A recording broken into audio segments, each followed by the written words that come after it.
educação no Brasil. Hoje eu participei de uma live e uma empresária hoje ela falou uma coisa muito interessante. Estava batendo um papo e tal. E ela falou assim: eu na minha casa, eu tenho como pôr uma televisão de 32 polegadas em cima da mesa para o meu filho, a internet lá de casa é banda larga e ele vai se virar. Ele vai dar o jeito dele. Mas essa não é a realidade da maioria no Brasil, né? E aí, o que os senhores têm a me dizer? Tire para o ímpar aí, quem é que começa a falar? Ela é Edgar. Então, comendo. Cara, Alfredo, Rodrigo, assim, esse momento que a gente está vivendo da pandemia, que ataca não só o Brasil, mas o mundo todo, ela deixou alguns nervos expostos, né? E um desses nervos expostos aí que, assim, para quem está dentro da educação, sabe, há muito tempo que ele já estava lá, mas muita gente ignorava, é a questão do acesso, né, cara? O acesso da educação para todos, porque existe uma crendice, né, um mito de que a educação no Brasil é para todos, que algumas pessoas defendem, e que todos têm acesso à educação e que só não chega em nenhum lugar porque não quer, a questão da meritocracia, né? Só que a gente sabe que o acesso à educação ele não é igualmente a todos. Você pega, por exemplo, uma escola pública. Uma escola pública, eu estudei em escola pública do 6º ano até o ensino médio, escola pública, e eu vivenciei isso como aluno e hoje vivencio como professor. O livro, muitas das vezes, chega no meio do ano e quando chega muitas das vezes, é a versão condensada, resumida. E muitas das vezes, assim, você pega um aluno que em casa tem a questão da família destruída, né?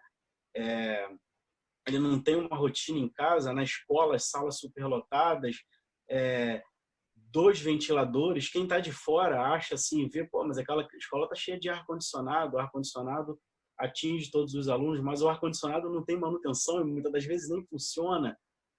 Às vezes falta xerox para imprimir para uma prova. Então, há esse mito de que a escola é igual para todo mundo e funciona. Em contrapartida, você pega um aluno de escola particular que tem toda uma estrutura que atende ele, data show na sala, ar-condicionado em todas as turmas. Muitas das vezes, dependendo da escola particular, tem uma preocupação ali do número de alunos por sala, biblioteca, passeio escolar, nada falta para ele. O livro dele está ali já o quê? Na segunda ou terceira semana, quando começam as aulas. E hoje, com a pandemia, se revelou um outro problema, que é o quê? Nem todos têm acesso à internet, nem todos têm acesso a um computador em casa, e muitos dos alunos que têm um celular, né, esse celular dele é um celular precário, que muitas das vezes ele mal acessa, né, por um sistema ali de dados limitados, ele acessa que é o Facebook, o WhatsApp, e ele não está conseguindo assistir a essa aula aí, e ainda você ainda vê, como você falou dessa empresária aí que você citou da live que participou, que ela foi bem clara: olha, meu filho tem banda larga, meu filho pode assistir as aulas numa televisão, sei lá, HD gigante, de 50 polegadas, mas e a grande maioria que não está assistindo? Aí você vê a evasão escolar aumentando. Muitos alunos deixando de assistir os vídeos, né, porque não tem condições, não tem uma internet em casa. O pai, a mãe está ficando desempregado, porque muitas empresas estão demitindo para reduzir custo, e a evasão escolar aumentando. Tem a cobrança do Enem, tem a cobrança de futuramente o que vai ser esse aluno, né, se ele está tendo a matéria ali, se ele está absorvendo a matéria ou não.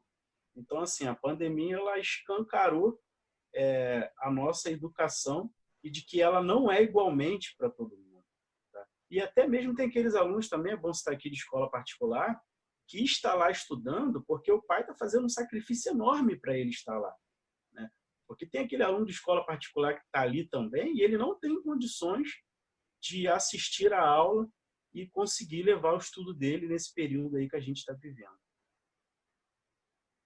eu acho que essa pandemia, além de trazer mais à tona ainda todos esses problemas de educação, Eu acho que ela serviu para aumentar os abismos que existem entre os níveis educacionais, entre o fundamental, o médio e o superior. Quando a gente fala dos problemas da escola pública e também da escola particular, a gente pensa no ensino fundamental 2 e no médio, mas assim, nas séries iniciais é maior ainda, porque os pais, muito deles, eles pensam na escola como o local onde deixar o filho para eles poderem trabalhar. E a escola, praticamente o ano inteiro fechada, eles estão pensando o seguinte, ó, vamos deixar na casa de um outro vizinho aí, um vizinho que às vezes não tem nem acesso à internet, então é melhor ele que fique lá para tomar conta do filho do que o garoto estudar. Então, assim, eu acho que o abismo educacional vai ser cada vez maior. Por outro lado, a gente vê que muitas dessas políticas que estão sendo colocadas em prática por causa por causa da pandemia pelo governo, são todas elas tendenciosas. No primeiro momento, se fala que cada aluno da escola, da rede estadual, vai receber um chip para poder estudar e que os professores também vão receber o chip para poder postar os trabalhos, as atividades na plataforma. A gente já está no 4º mês de pandemia, de aulas paralisadas, praticamente não veio chip nenhum e falaram que não vai vir.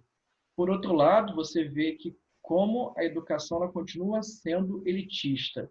A UERJ, com todos os problemas dela, ela bateu o martelo essa semana que todo aluno cotista vai ter uma bolsa auxílio durante a pandemia, ou seja, para estimular que o cara mantenha o ritmo de estudar. O FRJ vai lá, faz um questionário onde a pessoa tem que responder se ela tem acesso ao computador, se ela tem acesso à internet, como é que é a conexão, se ela tem um ambiente propício para estudar, e a partir do momento que você vai lá e fala que não, ó, pô, comigo está tranquilo, eu tenho acesso à internet, ela vai e faz todo o apanhado de todo o corpo discente, e quem realmente disse que não pode estudar vai ter um kit para poder estudar. Ou seja, você vê como é que no nível superior, mesmo na educação pública, se consegue fazer, e na grande maioria, que é na escola pública, seja no fundamental e no médio, assim, não conseguiu, lamento, é o que a gente tem para oferecer. Então, esse abismo está cada vez crescendo mais. E, por outro lado, a gente sabe que até mesmo na rede privada, assim, fazendo a comparação nível superior e nível médio, está tendo problemas também. Tem professor que é da rede privada nível superior que não está recebendo pagamento. O aluno está pagando a mensalidade, o professor não está recebendo, e por outro lado, se o professor não está recebendo, ele também não está dando aula em ambiente virtual de aprendizagem. Ou seja, a galera que está nesse 2020, todo mundo vai sair prejudicado de alguma forma. Eu acho que ninguém vai ter ganho educacional esse ano. Eu acho que é a gente sociabilizar as perdas. Quantas perdas vai ter perdas? Agora, quais são os níveis dessa perda? Isso que a gente vai ter que começar, e acho que a gente está de história vai ter que começar a tabelar isso para entender esse 2020 daqui a uns bons 3, 4, 5 anos. Como foi essa sociabilização dessas perdas do ano? O que é interessante é que vocês dois falaram a, a questão do que ficou escancarado, né? Porque, na verdade, já existia. Agora só tá assim, muito mais, né, aí nítido para que só não via quem não queria, não é isso? Uhum. Né? Quem se fazia de cego. A verdade é que eu até comentei isso esses dias, né? Me parece que houve um processo, né, ao longo aí da história de vamos sucatear a educação, vamos sucatear a saúde, mas aqui o nosso assunto hoje é educação, mas vamos sucatear a educação. E aí você chega no nível em que, diante do que nós estamos vivendo agora, do momento que estamos vivendo, que você vê que realmente o negócio foi sucateado, a coisa ficou... Concordam com essa fala de que esse abismo ele ficou escancarado por conta desse sucateamento da educação? Ficou. Ou Ficou, e eu vou te ser mais sincero, eu acho que ficou para os dois lados, tá? Ficou para o campo dos professores e para o campo dos alunos. Porque ver relato de professor que não tem acesso à internet, professor que tem que dividir computador com os filhos, que o filho está estudando e ele tem que trabalhar, então é uma coisa ou outra. professor que realmente não tem acesso à banda larga, e sem contar aluno que você vê na escola pública, na particular, que fulano tem acesso à internet sim, porque durante a minha aula ele fica mexendo no celular, mas na hora de mexer numa plataforma, o camarada tem que pegar e dividir o celular do pai e da mãe com os outros 3 irmãos, em séries diferentes.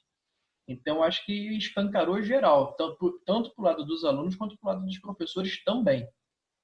E uma outra coisa também que eu percebi, né, que ficou muito nítido isso daí, foi a grande dificuldade que muitos professores encontraram nesse momento por conta da tecnologia. Ou seja, eu escutei também uma abobrinha ontem, que eu vou falar uma coisa para vocês, escutei assim, uma aberração, que eu falei, pô, brother, perdeu um tempo de ficar de boca fechada. Porque o cara falou assim, mas o professor, os professores tinham que estar preparados para esse momento, pelo menos no que diz respeito à tecnologia. E aí eu falei, pô, cara, então de fato, você não conhece a realidade do professor, né? Que sai de uma escola, vai para outra, sai de outra, vai para uma terceira, né? É de manhã, de tarde, de noite. E onde é que o cara vai arrumar tempo para ele se aprimorar ou até mesmo para aprender sobre a tecnologia, independente de pandemia ou não, né? Independente de aula à distância ou não. Então eu percebi isso, né? Que os professores encontraram não só a dificuldade pelo fato de estar compartilhando o celular ou o computador, o notebook, mas também pelo fato de não ter o jeito com a tecnologia, né? E aí você vê a realidade, né? A expectativa e a realidade, né, são coisas realmente completamente diferentes, não é isso, Edgar?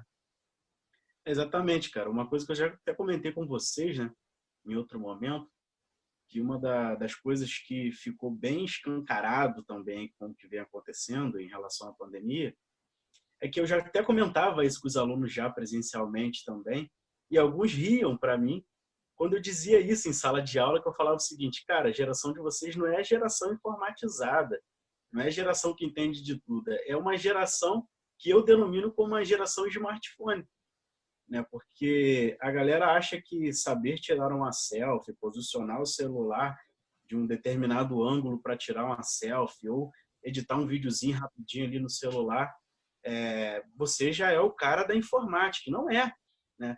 Além de nós termos professores que não sabem o básico de informática, a grande maioria dos alunos que nasceram e se desenvolveram, né, em meio a essa tecnologia da informação, da informática, não sabem mexer. Tem aluno que não sabe mexer num PDF, tem aluno que não sabe mexer num Word, tem aluno que tem problema na digitação lá na plataforma de colocar uma potência, um grau, entendeu? Porque, assim, como eu sou professor de geografia também, às vezes a gente tem que usar graus ali, que está estudando clima e tal, tem aluno que não sabe digitar. Então, assim, ela escancarou que até mesmo essa geração, que se achava a geração da informática, né, não é a geração da informática, eles sabem muito pouco também. E tem até um historiador israelense, não sei se vocês conhecem, o Yuval Noah Harari, né? Ele fala o seguinte, que daqui a uns anos, que na realidade, eu até comento isso também, que ele é uma cópia do Milton Santos, porque grande parte das coisas que ele fala, o Milton Santos já disse lá na década de 80 e 90, né? Mas ele vem fortalecendo esse discurso e aparecendo como novo para muita gente. E ele fala o seguinte, né? Assim como o Milton Santos também falava, vai chegar uma hora, e agora a gente está mais próximo dessa hora, porque a pandemia está acelerando isso, né? Que a educação ela vai se informatizar. E tanto os professores como os alunos terão que passar por uma reciclagem, né? Porque essa nossa realidade que a gente está vivendo agora, essa nova realidade, vai obrigar tanto os professores como os alunos a ter uma aparelhagem melhor, né? Acesso à banda larga. E quando a gente fala isso daqui, parece ser algo tranquilo para quem está do outro lado ouvindo. Vou pedir uma internet.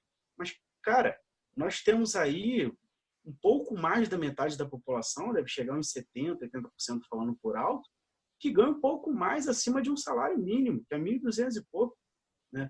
Aí você bota aí na conta mensal dessa pessoa uma banda larga que é 100 e poucos reais, mais um computador bom, que em média deve estar em uns R$ 1.500, R$ 1.800, né? Como que ele vai se manter? Como que ele vai se inserir dentro dessa nova realidade? Que aí a gente retorna a discursos que já eram falados lá na década de 80 e 90, que quando a gente vai citar aqui no Brasil, sempre vem um te aponta, você é comunista. Comunista. É distribuição de renda. Não adianta você falar em educação informatizada no futuro, né? Se o nosso país hoje é a 8ª economia do mundo, já chegamos a ser a 6ª, né? E nós temos uma das piores distribuições de renda do mundo. Como que o cara vai ter acesso a uma internet de qualidade, a um computador de qualidade, a uma plataforma de qualidade, se ele não consegue nem sobreviver direito com o que ele ganha? Então, assim, eu acho meio hipócrita de certas partes dos governantes, alguns empresários, até gente do dia a dia mesmo, que acha que entende de determinados assuntos e quer sair por aí falando, né? Não tem como a gente informatizar o nosso estudo como está sendo na Europa, em alguns outros lugares do mundo, sendo que o cidadão ele não consegue ganhar o mínimo para ele se manter ali as suas necessidades básicas. Então, isso também está ficando muito escancarado e vai se escancarar ainda mais se a pandemia persistir aí, até porque os cientistas falam que a vacina, a previsão é 2022, o mundo voltar ao normal é 2022. Não, e assim, você falou uma coisa que tem me chamado também a atenção, voltando ao tema que eu estava comentando antes do intervalo, de como que está ficando esse abismo entre os segmentos. Só para vocês terem uma ideia, a FRJ ela não tem uma plataforma para poder dar aula.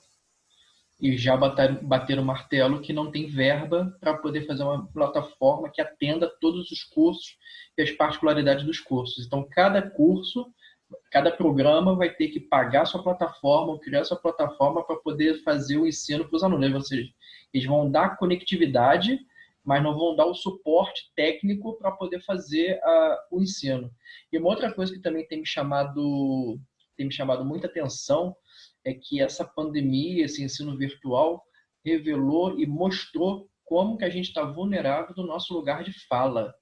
Os professores sendo expostos de uma forma como nunca antes foi visto, ou seja, quando dentro daquele espaço da sala de aula, a gente tem o domínio do nosso conhecimento científico e como que isso hoje ele pode ser amplamente questionável, pode ser recortado, pode ser editado contra o nosso próprio trabalho.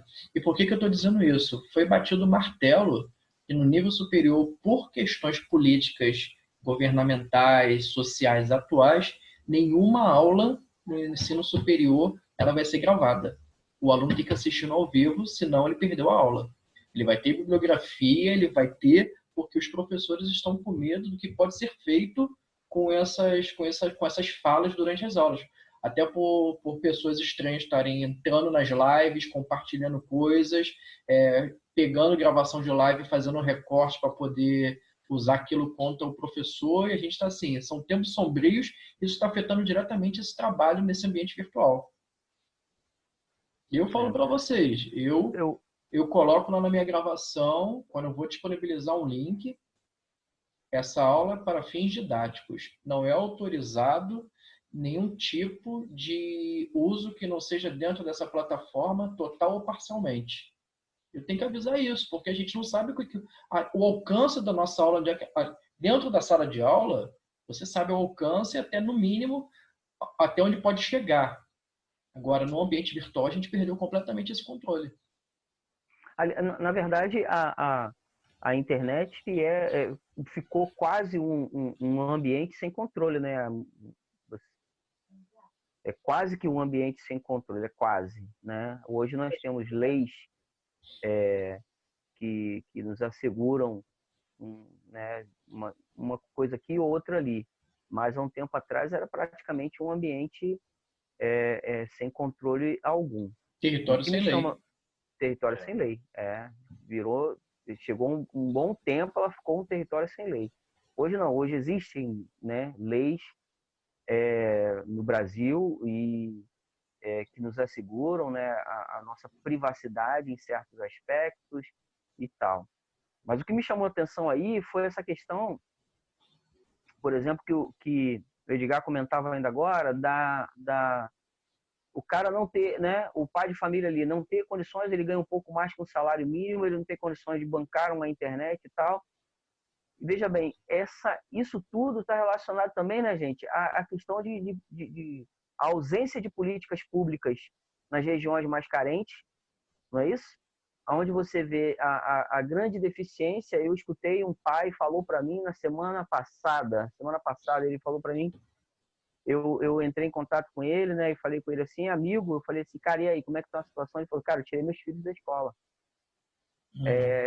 E aí eu falei assim, pô, mas são dois. Eu falei, pô, você tirou os dois? Ele falou, eu tirei os dois da escola, eu não tenho condições de manter. Não deu, não tô tendo condições de manter. Então, assim, óbvio, ele é uma instituição privada, então ele não teve condições de manter. Mas aí quando ele tirou os filhos da escola, ele pensou, bom, vou esperar a escola pública, né? Ele chegou à conclusão, meus filhos vão ficar em casa e esse ano ficou um ano perdido. Ele não tem condições de pagar a escola, e aí, Edgar, aquilo que você estava falando ainda há pouco, né? Ele teve que sacrificar, né? Entre comer e pagar a escola, ele optou em comer e não pagar a escola dos filhos. Não pode levar para a escola pública porque não está no mesmo nível, né? No mesmo patamar que a escola particular em vários aspectos, no que diz respeito não a questão docente, né? Não a questão do professor em si, do ensino que é praticado, mas sim a questão da estrutura, da infraestrutura, da logística. Então, assim, a ausência de políticas públicas no país, né, que investimentos na área que vai garantir o futuro lá na frente. É o que eu falo para os alunos na sala de aula. Eu falo assim, gente, se houver um investimento em educação, a gente para de comprar tecnologia, né? Porque a gente vende comida para o exterior e compra a tecnologia do exterior. Se nós investirmos em educação, a gente para de comprar tecnologia, nós vamos fabricar a nossa própria tecnologia, nós vamos ter a tecnologia de ponta do mesmo nível que os caras lá de fora. Mas acontece que, né, infelizmente, a América Latina ela vive esse histórico, ela vive, né, essa herança do subdesenvolvimento, né? Que começa onde? Lá na exploração da colonização. Vem a colonização, a exploração, e explora, aí vem os processos de independência, mas continuamos sendo explorados pelo exterior, né? Inicialmente pelas nações europeias e hoje pelo capitalismo norte-americano. Enfim, somos considerados o celeiro do mundo, né? No que diz respeito à comida, em alimentação, produzimos em grande quantidade, mas a tecnologia hoje, nesse momento que nós precisávamos tanto dela, a maioria não teve. E isso é também alarmante, né? E aí você vê um pai de família, ter que optar em tirar os filhos da escola, né, para poder comer, aí você começa de fato a enxergar que você não está errado. Pô, de fato temos sim um abismo na educação, mas é um abismo social que está relacionado à má distribuição de renda, que provoca desigualdade social nesse país. E aí você vê, infelizmente, a renda concentrada na mão de poucos. Uma outra coisa também que me chamou a atenção aí foi com relação ao que vocês falavam ainda agora sobre a geração aí do smartphone, né? Essa geração também, ela também tem uma outra curiosidade que não é a pauta aqui, mas a gente precisa falar. Ela é muito limitada, né, no acesso à internet. E eles acham, né, Rodrigo, que a internet é o WhatsApp, o Facebook, o Instagram, o Twitter. E não é, né? A internet é uma coisa. A internet é o mundo conectado. E não é simplesmente a rede social ali, o WhatsApp e o Facebook. E aí essa geração termina sendo abastecida de informações que só chega por meio dessas redes sociais. E ele, por conta de ter os dados ali limitados, ele não vai consultar se aquela informação que ele recebe ali procede, se é uma fake news ou não. Então, Olha como é que uma coisa leva a outra, não é não, Rodrigo? Não, no geral, essa geração ela está se contentando com o mínimo da informação. Ela não está querendo mais aprofundar nenhum tipo de informação, ou por questões tecnológicas, ou por questões também de falta de interesse, porque nós chegamos ao ponto de que hoje saber o mínimo é o suficiente para você saber, para você sobreviver nessa sociedade. O senso comum acredita que saber o mínimo de cada coisa é o que é suficiente para você sobreviver. Isso está totalmente de acordo, ou isso é uma consequência perversa dessa política pública de que o Brasil tem que bater metas educacionais internacionais, onde você não se preocupa em você investir em educação. Você tem que mascarar dados para você bater essas metas educacionais internacionais. Então, é o seguinte, se a gente precisa ter 80%, 90%, 98% da população alfabetizada, não interessa se é um analfabeto funcional, eu quero bater a meta de que ele está alfabetizado. Não me interessa que o Brasil é um dos penúltimos em matemática, mas a gente tem que ter 1%, 2% só reprovados dentro de uma sala de aula no ensino público. Ou seja, é uma lógica perversa. Você bate uma meta, mas bate uma meta mascarando o resultado. Aí quando você chega, o governo fazendo isso, e uma população se contentando com o mínimo, uma população que se contenta, principalmente essa classe, esses jovens que estão na escola, que se contentam em saber aplicar 6 tipos de filtro diferentes numa foto no Instagram, então você já vê que o negócio não vai se resolver nem tão cedo. Sim. Edgar. Assim, gente, uma das coisas relacionadas a isso tudo que a gente está falando, né, que eu acho também bem preocupante, eu acho que se intensificou mais no Brasil de 2014 para cá, que até a gente falou no outro momento, né, Uhum. essa sucateamento que o serviço público vem sofrendo, não só a educação, mas o serviço público em geral, né? E assim, eu noto, e creio que vocês também já devem ter percebido isso, que aqueles que mais são atingidos pelo sucateamento do serviço público são aqueles que mais defendem, né? Aqueles que mais vão precisar. Eu costumo dizer o seguinte, tu pega um cidadão, ele criou vida no Estado, coloca os filhos, as mulheres, parentes, vira uma monarquia no Estado, mas esse cidadão que criou a vida dele no Estado nunca trabalhou em uma instituição privada, diz para o outro que está lá do outro lado que o Estado é ruim, e quem depende do Estado é vagabundo. Esse cara que criou uma vida no Estado, colocou toda a família, emprega todos os amigos no Estado, mas ele está dizendo para você que o Estado é ruim e quem depende do Estado é vagabundo. Aí você começa a ver gente, como eu falei, a gente tem uma maioria massacrante no Brasil que vive com pouco mais de R$ 1.200, repetindo esses discursos, né? E ao mesmo tempo popularizam o discurso de que se eu aparecer falando que a renda tem que ser melhor distribuída, esse papo de que o Brasil está quebrado é balela, tá? Que nós estamos entre as maiores economias do mundo e, na realidade, a renda no Brasil está concentrada na mão de uma minoria, esse cidadão aparece me apontando que eu sou comunista, que eu sou petista, isso, que eu sou aquilo. Só que ele não consegue ver que o principal atingido com esse discurso que ele está defendendo será ele mesmo, né? Se você defende um serviço público ruim, de que quem depende daquilo ali é vagabundo e que você não precisa dele, aí chega um momento como agora, que nós estamos vivendo com a pandemia, quem vai socorrer esse indivíduo? O Estado. Entendeu? Aí ele começa a falar que o Estado é isso, o Estado é aquilo, mas você, a vida toda, grande parte da sua vida, você não falou que o Estado é isso e aquilo, quem está te socorrendo é o Estado. Então, se lá atrás você brigasse, eu falo sempre o seguinte, quando a gente vai estudar ideologias ali, eu falo, gente, nem o capitalismo quer o fim do Estado. O capitalismo ele quer a diminuição do Estado, né? E que ele seja controlado pelas elites. Agora, o capitalismo neoliberal, que é mais avançado, ele vai avançar ali no que o liberalismo dava, que é o direito ao bem-estar social, e vai começar a tirar o bem-estar social da população, que é o quê?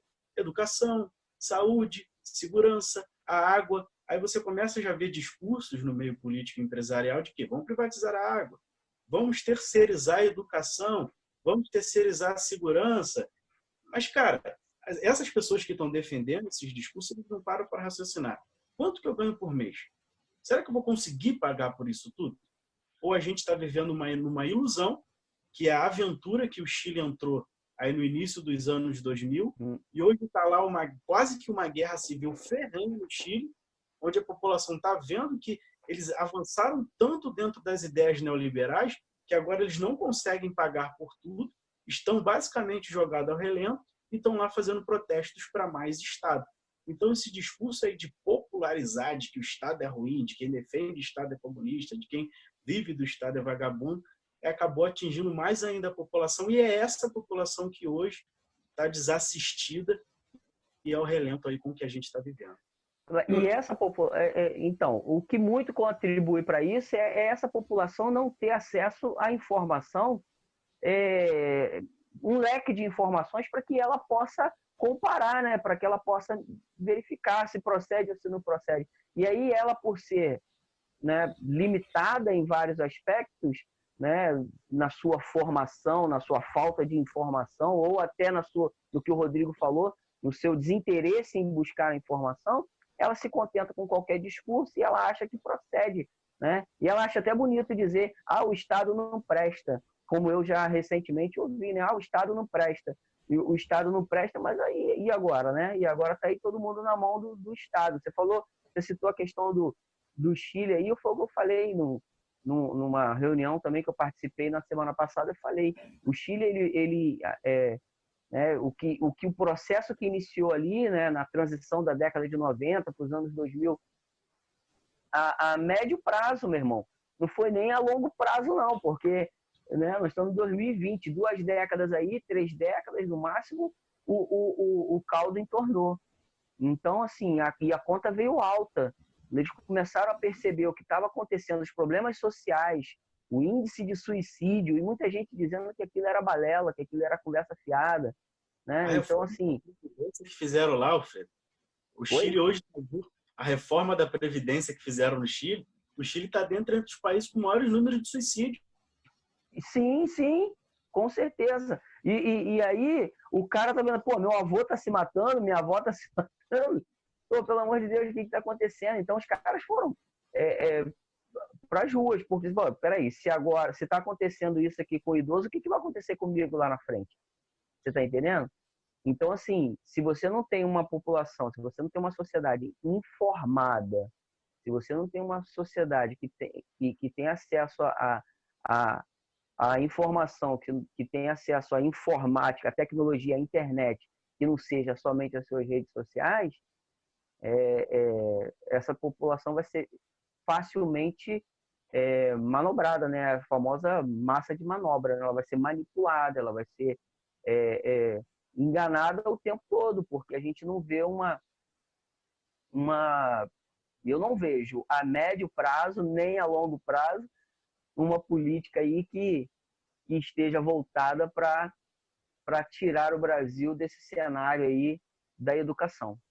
Não, e você falou uma coisa, Alfredo, e concordando também com o Edgar, é o problema de quando você tem uma elite econômica, né? Porque cada vez mais eu me convenço que a elite brasileira não é uma elite intelectual, uma elite que ataca a ciência, uma elite que ataca professor, não é uma elite intelectual, é uma elite econômica só, apenas isso.